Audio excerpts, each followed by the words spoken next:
Welcome to Coach's Corner. I'm your host, Sean Anderson for Ponca City Public Schools, and our guest on this edition of Coach's Corner, the head coach of the national champion High Steppers, Coach Kristin Smith, is with us. And Coach, as we tape this mini stepper clinic and exhibition and performance was last night at Robson Fieldhouse. It went well It and did. adorable as always, right? Thank you. Yes. Right. Oh gosh, yeah, they were super cute, and I just think had so much fun, and my girls had a great time, and Yeah. it was a packed house, and so Yeah. I mean, it was fun to see. When you, as the coach, I just wonder. I mean, I have a curious mind, and so as you're watching the mini steppers, is it also kind of like you're scouting? You're like, in a few years, Yes, absolutely. some of the older ones. Oh yeah. I mean, absolutely. I can look out there and think, oh my gosh, that young lady has definitely got some talent, and Yeah. could definitely looks like she wants to do this. Wants to So do yeah, it, yeah. it's just fun. It's Yeah, fun to yeah, do. for sure. And some of my girls who are on my team right now, I can remember when they were mini steppers. I can Right. remember thinking, that little girl's One good. one of these days. Yes, exactly. One of these days. Exactly. Well, we're getting into that period where the fundraisers for the High Steppers are done for the most part for the year. Of course, the High Steppers, wonderful support from parents and Yes. the community. You got to be Yes. happy with that every year. Oh my gosh, it's always amazing. I cannot thank the community enough for how they just absolutely support my girls all the time. And just whatever. We do a lot of fundraising. I mean, Yeah. we do Yeah. because what we do takes a lot of money. Yeah. But all the time, Ponca City, I mean, steps up and helps all the time. There has never been a time that they have not. And it's just incredible. Yeah, it really is. The next big thing on the schedule for the High National Champion High Steppers is Nationals. Yeah. Comes up the last weekend of March.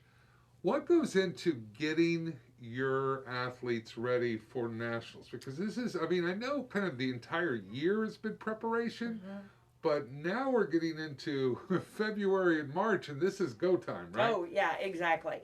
You're exactly right. It does. It starts from the very first day of practice. We start getting ready for Nationals. I do some of the choreography for Nationals, and then I have some outside choreographers do some other dances. We do 4 different dances at Nationals, and then my officers also do 3 different dances from the team. So it starts just day one, and really small things. You have to start with small things with girls, especially some girls who have never had dance experience. Right. So, from day one, we have to talk about walking with a purpose, and I mean, just down to which foot you start with whenever, Right. You're on the left on the odds or Right. whatever. So it's just, you got to start with those little things and then Right. just start building from there. And it's just kind of an everyday thing. We have extra practices for Nationals. We'll do a public performance that's kind of a preparation for us for Nationals. That's on Saturday, March the 5th. And then we practice, it takes about an hour and a half to perform everything we're going to do, and then we practice the rest of the day. Right. So, 2 girls actually who own their own studio come in and are kind of clinicians for that day and work with us. So it's intense. Yeah, well, you're going to get a chance to see that Nationals routine coming up on the 15th at Robson Fieldhouse. So we encourage you to get into Robson for the basketball games that evening. And will you be doing the routine that you're working on and taking to Nationals? Yes, one of them. My team takes 4 of them to Nationals. And we've actually performed 2 of them at basketball. The hoop that we did, I choreographed that, and that's a Nationals routine. And then the high kick that we did here just recently, I choreographed that. And it's a Nationals routine. What we're going to do on Tuesday is a palm routine, and one of my really good friends who I've choreographed with forever actually choreographed that one, and it's a queen mix. It's really fun. Oh, I nice. think the crowd will really like it. It's one thing I really like about it is it showcases some of the other things that my girls can do. Right. They are great technical dancers, but one of my girls called Carlia Rich. She is a very advanced tumbler. She throws a full in this dance. My daughter is an advanced tumbler, and she and Carlia throw round off back handsprings, back tucks. Wow. Yeah, I've got Janie Heitman, Jill Jackson, and Virginia Bryce throw aerials. So it just kind of showcases some of the other things that they can do too. Wow, Yeah. incredible. Well, and I'm curious, so I'm going to ask Coach Smith about this. There's been a rise in popularity in not only documentaries, but reality shows when it comes to these types of competitions. Yeah. With your experience in all the years taking teams to nationals, competing at the high level, competing against teams that are coming in, not just all over the United States, but some from around the world Yes. to Yes. compete. It's the best of the best. It's the Yes. top tier. Is does it match those type of shows or documentaries or reality series? Do they match what you've experienced? It's weird. Some of it, yes. Some of it really does. The intensity really does. The stress for the girls and for the coach, yeah. I mean, definitely it does. The practices and sometimes just the drama that goes along with that. Yeah, I mean that is definitely real. There's some of it that is, of course, for the cameras. Yeah, for sure. For sure. Exactly. I love, my daughter's a competition dancer also outside of, she dances with AIM Studio outside of the High Steppers, and we are both huge fans of Dance Moms. Yeah.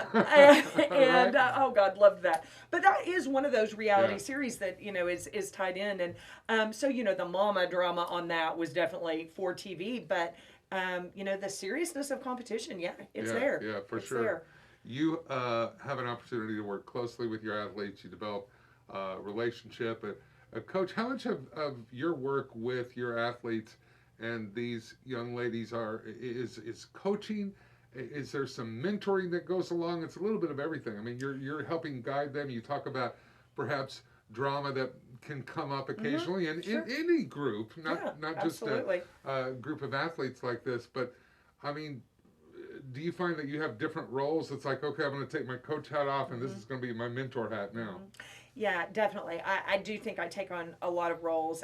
I tell my girls really every year that I am not just about teaching you how to dance. I am about life lessons. I am about teaching you how to be a productive citizen. I am about teaching you how to be a young lady. I am about, those types of things. And really at the tryout, the night before tryouts, every year I give them this little speech, and I have 4 life lessons, that life's not fair. This tryout doesn't define you, those types of things. And I try and continue those on with my girls throughout the year. And, a lot of them call me their second mom. And I love that. I absolutely love that. Well, I think it's really something special when you have witnessed some of your athletes who started as mini steppers in that mini stepper clinic. They finally became high steppers with Pohai. You've taken them to nationals. They competed. They've won national championships, and then they go on perhaps to college. Some perform and do this work in college. Some don't. But regardless, I mean, you'll open your mailbox and find wedding invitations and all of that. I mean, we're talking lifelong relationships. It is. There are actually girls that like text me still on Mother's Day. They'll text me Happy Mother's Day, and they were my captain like 10 years ago or something. Is that wonderful? Yeah, it's amazing. I think that there was a summer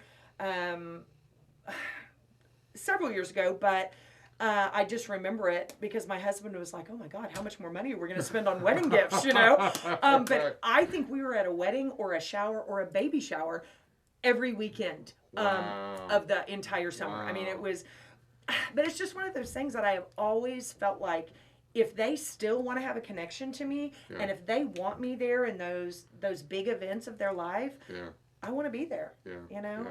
For sure. So and I want to be there, for their families too, because I get close to moms and dads as well as the girls.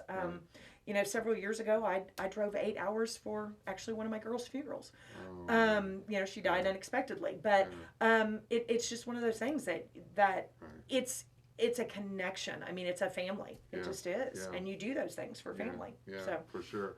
Well, Coach Smith has really fostered and created an environment that delivers champions, and we certainly, and she's, she's very modest about it, but it's true, and they're going to take that talent and that training to nationals at the end of March. I'm certainly wishing them the best at nationals. A couple of things. Number one, the past couple of years have been very different. It's been unfortunate for a lot of your athletes because they haven't really had that full experience because of the pandemic and because of precautions. As you look ahead to March and the Nationals, do you see, is this going to be a normal Nationals, I guess is the question. To be honest, we don't know yet. Okay. I know that it's at the University of North Texas, and University of North Texas is fully open. But as far as, I cannot believe that they will not have mask mandates and and limits on numbers of spectators, because UNT is huge, and their Coliseum is huge, and it is absolutely full to the brim when it's a normal year. So, but we're hoping that it's going to be as normal as it possibly can. But honestly, Sean, we haven't been in 2 years. I only have my 4-year seniors are the only girls who have been to nationals. Wow. That's it. So that's going to be an effect because for sure. It's overwhelming. It really is. Yeah. So last question. Team leaders. They're always stepping up in practice. They're doing everything. They're leaders to the younger ones and just everything that embodies the Wildcat way. Who are those? And you, every time I ask a coach that, they're like, I'm going to leave somebody out. I know. You put me on the spot. I know. But can you throw out a few of them? Yeah, absolutely. My captain is Jill Jackson. I cannot say enough good things about Jill Jackson. She's absolutely amazing. And not only an amazing dancer, but just an amazing kid. She's just the perfect captain. Then my lieutenants are Emma Bartley, Abby McIntosh, Autumn Least, Janie Heitman, and hold on. Did I say Abby Mac? No, I didn't. I did. Hold on. Right. Abby Mack, Virginia Bryce, Emma Bartley, Janie Heitman, Autumn Least. Yeah, there we go. Well, they're the Pohai Steppers. You can see them in action at Robson Fieldhouse on February 15th. That evening, you're going to see some of the routines, and perhaps one of the routines they're going to take to nationals later in March. Our thanks to Coach Kristin Smith. Thank you so much for being here. Yeah, thank you. This has been Coach's Corner featuring the Pohai Steppers and head coach Kristin Smith. Until next time, thanks for watching, and Wildcats, remember, hold that line.